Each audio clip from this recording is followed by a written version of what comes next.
नमः हरे हराये नमः। हरे कृष्णा। आज हम भगवत गीता अध्याय 12 श्लोक नंबर 18 और 19 सीखेंगे। चलिए शुरू करते हैं। समः शत्रौ च मित्रे च तथा मानापमानयोः शीतोष्ण सुख दुखेषु समः संग विवर्जितः तुल्य निंदा स्तुतिर्मौनी संतुष्टो येन केनचित् अनिकेतः स्थिरमतिर् भक्तिमान में प्रियो नरः।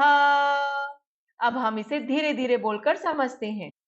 समः शत्रौ च मित्रे च तथा मान अपमानयोः शीतोष्ण सुख दुखेषु समः संग विवर्जितः तुल्य निंदा स्तुतिर्मौनी संतुष्टो येन केनचित् अनिकेतः स्थिर मतिर भक्तिमान में प्रियो नरः। अब हम इसे फिर से गाते हैं। समः शत्रौ च मित्रे च तथा मानापमानयोः शीतोष्ण सुख दुखेषु समः संग विवर्जितः तुल्य निंदा स्तुतिर्मौनी संतुष्टो येन केनचित् अनिकेतः स्थिरमतिर् भक्तिमान में प्रियो नरः। अब हम समझते हैं भगवान श्री कृष्ण इस श्लोक में क्या बता रहे हैं। जो मित्रों तथा शत्रुओं के लिए समान है, जो मान तथा अपमान, शीत तथा गर्मी, सुख तथा दुख, यश तथा अपयश में संभाव रखता है, जो दूषित संगति से सदैव मुक्त रहता है, जो सदैव मौन और किसी भी वस्तु से संतुष्ट रहता है, जो किसी प्रकार के घर बार की परवाह नहीं करता, जो ज्ञान में दृढ़ है और जो भक्ति में संलग्न है, ऐसा पुरुष मुझे अत्यंत प्रिय है। हरे कृष्णा। चलिए अब हम महाप्रेम प्रभु जी से इन दोनों श्लोकों के बारे में और अच्छे से समझते हैं। कृष्णा जी, भगवान श्री कृष्ण की वाणी बहुत ही दिव्य है। उसको समझने के लिए हमें भक्तों की बहुत आवश्यकता है। बहुत सारे लोग भगवत गीता खोलते हैं पर उनको कुछ समझ में नहीं आता, और खासकर ऐसे श्लोक तो बिल्कुल समझ में नहीं आता। यहाँ पर भगवान इतना अद्भुत बात बताते हैं। समः शत्रौ च मित्रे च तथा मान अपमान योह। बहुत लोग सोचेंगे, अरे जी भगवत गीता तो मेरे काम की नहीं है, अभी शत्रु और मित्र में समान भाव कैसे रख सकता है कोई, या फिर मान आएगा या अपमान आएगा, दोनों में समभाव रखना तो असंभव है। तो कई लोग ऐसा समझते भी भगवत गीता तो भी हमारे लिए नहीं है। पर वास्तव में जब भगवान श्री कृष्ण कुछ बात बोल रहे हैं या हमें कुछ उपदेश दे रहे हैं, वो सब हम बहुत आसानी से कर सकते हैं। और भगवान हमको इसकी प्रेरणा देते हैं कि इस तरह से हम कार्य करें कि हमारे मन में विकार उत्पन्न ना हो, क्योंकि जो विकार उत्पन्न होता है वह हमें इस संसार में बांधता है। तो भगवान श्री कृष्ण जब समभाव के लिए बोला गया तो यहाँ पर द्वंद्वों का वर्णन आता है। मान अपमान, सुख दुख, शत्रु और मित्र, ये सब कहाँ का स्तर का है? ये सब मन के स्तर की बात है। और मन जब दूषित होता है तभी इन विकारों की वजह से सुखी और दुखी होता है। भगवान ने दूसरे अध्याय के 47वें श्लोक में बोला था, कर्मण्येवाधिकारस्ते मा फलेषु कदाचन। कर्म करना हमारा अधिकार है पर कर्मों के फलों में नहीं। और मां कर्म फल हेतुर, और कर्मों के फलों का हेतु मत बनो। तो कई लोग समझ नहीं पाते, अरे कर्मों के फलों में आसक्ति का मतलब क्या होता है। कर्मों के फलों में आसक्ति का मतलब है विकार। जब हम कोई कार्य करते हैं और वह कार्य बहुत अच्छा हो जाए और लोग हमारी तारीफ करते हैं तो हमें बहुत खुशी मिलती है, आ हा हा, अच्छे से देखो मैंने कितना अच्छा काम किया। तो ये हुआ मान का भाव। और कई लोग आके बुरी तरह डांटते हैं, अरे तुमने कैसा काम कर दिया, तो अपमान लगता है। तो ये मान और अपमान दोनों के दोनों विकार है जो अशुद्ध मन को बताता है। पर जब हम भक्ति करते हैं तो मान और अपमान से ऊपर उठकर जो हमारा भला किसमें है उसके अनुसार कार्य करते हैं। तो कई लोग समझते हैं, अरे जी ऐसा लगता है भगवान तो बोल रहे हैं कि भावनाओं का त्याग कर दो, पत्थर बन जाओ, चाहे सुखी आए चाहे दुखी हो, कुछ भी हो फर्क नहीं पड़ना है। पर वास्तव में भगवान हम सबको बहुत मजबूत बनाते हैं। बहुत संसार में लोग इतने कमजोर है, इतने कमजोर है, थोड़ा भी अपमान कर दीजिए और आप देखिए उनका व्यवहार कैसा बदलता है। तुरंत गुस्सा हो जाते हैं, आंख में एकदम तेजी आ जाती है और पूरा शरीर कांपने लगता है। क्यों? थोड़ा भी अपमान को सहन नहीं कर पाते। पर भगवान हमको बोलते हैं, जब सांसारिक द्वंद्वों से मुक्त होते हैं तब क्या होगा? स्थिर मति, जो हमारी बुद्धि होगी वो स्थिरता के साथ में कार्य करेगी। अभी हम लोग थोड़ा भी कुछ सम्मान कर देते हैं तो फूल का गुब्बारे की तरह बड़े हो जाते हैं, अरे जी देखो हमारे अंदर इतना सामर्थ्य है, हमारे अंदर इतनी योग्यता है। और थोड़ा भी कोई अपमान करता है, इतने आंसू बहा देते हैं जैसे जीवन में कभी और बरसाए नहीं।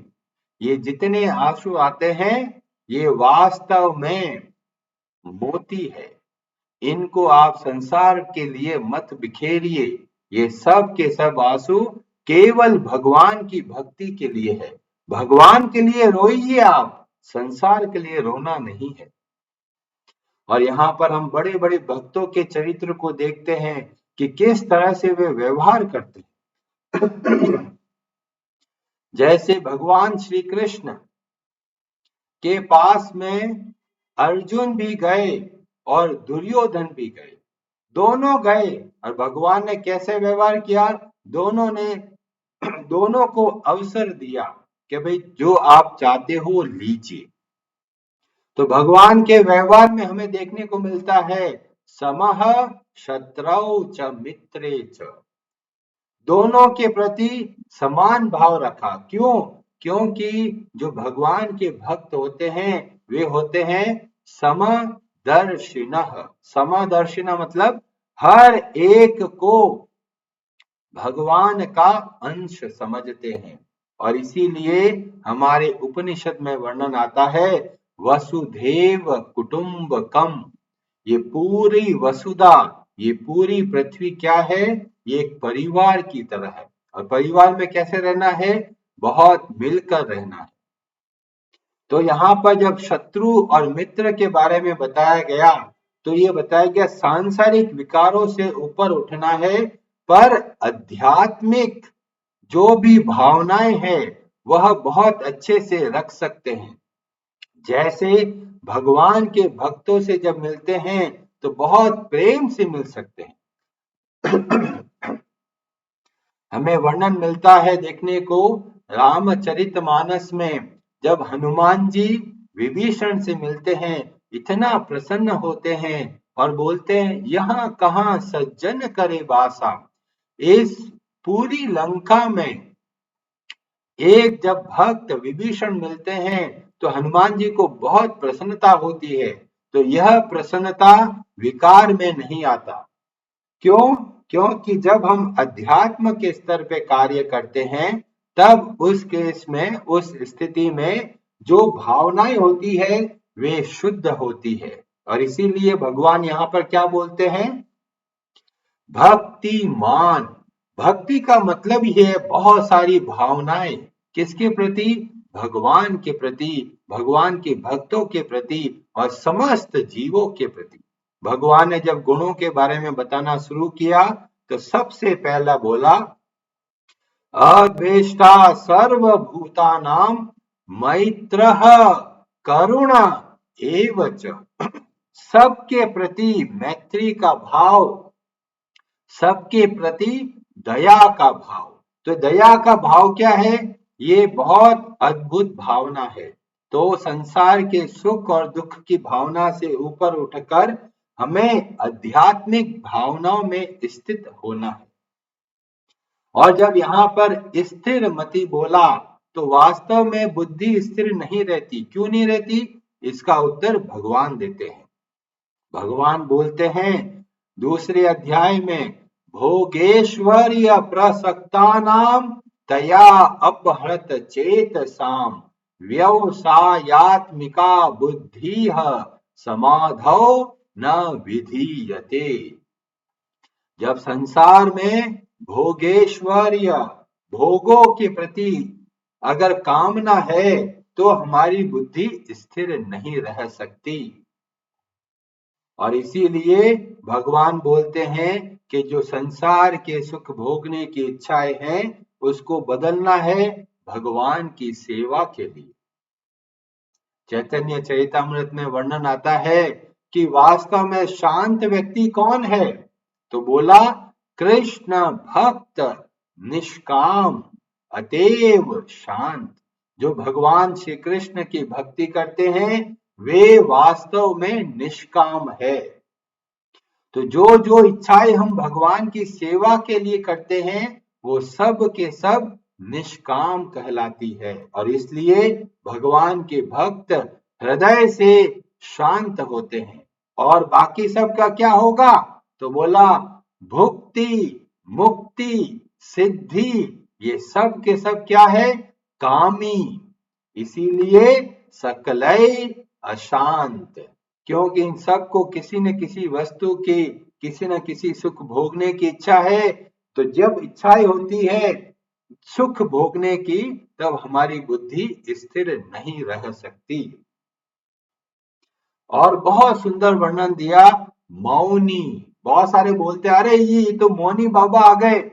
मौनी बाबा का मतलब जी बोलते नहीं है।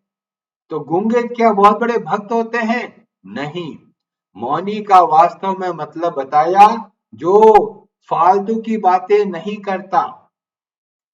जो व्यक्ति भगवान के गुणगान करता है वह वास्तव में मौनी कहलाता है। अब कई लोग बोलेंगे अरे जी मौनी का मतलब होता है चुप रहना। तो हमें ये देखने को मिलता है भगवान के भक्त कैसे व्यवहार करते हैं। क्या भगवान के भक्त मौन रखते हैं, चुपचाप बैठे रहते हैं? नहीं। भगवान के भक्त क्या करते हैं? भगवान के गुणगान करते हैं। आप देवर्षि नारद जी को लीजिए, जगह जगह पे जाते हैं, भगवान के नामों का गुणगान करते हैं। हनुमान जी को लीजिए, चुपचाप बैठे रहते हैं? नहीं, सदैव भगवान के नामों का जप करते हैं। और इसीलिए जब मौनी शब्द का प्रयोग किया गया इसका मतलब भगवान के नामों का जप करना, भगवान का गुणगान करना, यह वास्तव में मौन शब्द का अर्थ है। और क्या बताया गया? संतुष्ट। भगवान को संतुष्ट गुण बहुत प्रिय है, इसलिए वापस वर्णन यहां देखने को मिलता है। कई लोग सोचते हैं कि संतुष्ट का मतलब है जी क्या करना जी, व्यापार करके संतुष्ट है जी। पर वास्तव में बताया कब संतुष्ट रहना है और कब संतुष्ट नहीं रहना है। जब भगवान के लिए कार्य करना है तो बहुत उत्साह के साथ में करना है, बहुत शक्ति से कार्य करना है। और खुद के सुख भोग के लिए कार्य करना है तो उसमें संतुष्ट रहना है। हनुमान जी से हमें पता चलता है विद्यावान गुणी अति चातुर, राम काज करिबे को आतुर। आतुर का मतलब तैयार बैठे हैं भगवान की सेवा के लिए, संतुष्ट बन के नहीं बैठना है। बहुत सारे लोग सोचते हैं अरे जी एक माला का जप करते हैं ना जी, बहुत करते हैं। नहीं, भगवान के कार्य के लिए कभी भी संतुष्ट नहीं रहना है। सदैव उत्साह के साथ में भगवान की सेवा के लिए बहुत अच्छे से कार्य करना है। तो यह वास्तव में संतुष्ट शब्द का मतलब है। तुल्य निंदा स्तुति, कहते जी बहुत कठिन है जी। जब कोई तारीफ करता है तो मजा तो आता है कि बहुत बढ़िया, मजा आता है, कोई बात नहीं, भावनाएं आती है, कोई बात नहीं, पर भावनाएं हमको बहा के लेके नहीं जाना है। बहुत लोग किसी का अपमान कर देते तो रात रात भर सोते नहीं है, उस व्यक्ति ने मेरे को ऐसा बोल दिया, और जलते रहते हैं। तो भगवान हमको ऐसे विकारों से मुक्त होने के लिए प्रार्थना करते हैं, बोलते हैं कि आप ये सब चीजों को धारण कीजिए। इससे क्या भगवान को फायदा है? नहीं, इससे हमें फायदा है। भगवान ये क्यों बोल रहे हैं? भगवान हमारे लिए बोलते हैं, क्योंकि नहीं तो हम लोग क्या होगा, सुख और दुख में भूल ही जाते हैं कि हम इस संसार में आए क्यों हैं। जैसे अगर एक व्यक्ति को नौकरी का इंटरव्यू देने जाना है और रास्ते में अगर बारिश आ जाए तो ये थोड़ी बोलता है कि बारिश आ गई थी मैं नहीं जाता। उसको पता है कि लक्ष्य क्या है, और इसलिए बारिश आ जाती है तो तैयार होके जाता है, छाता लेके जाएगा, टैक्सी में जाएगा, पर जरूर जाएगा। क्यों? क्योंकि उद्देश्य पता है। ऐसे ही हमारे जीवन में सुख भी आएगा, दुख भी आएगा, दोनों से विचलित नहीं होना है। और खासकर सुख में बहुत विचलित हो जाते हैं।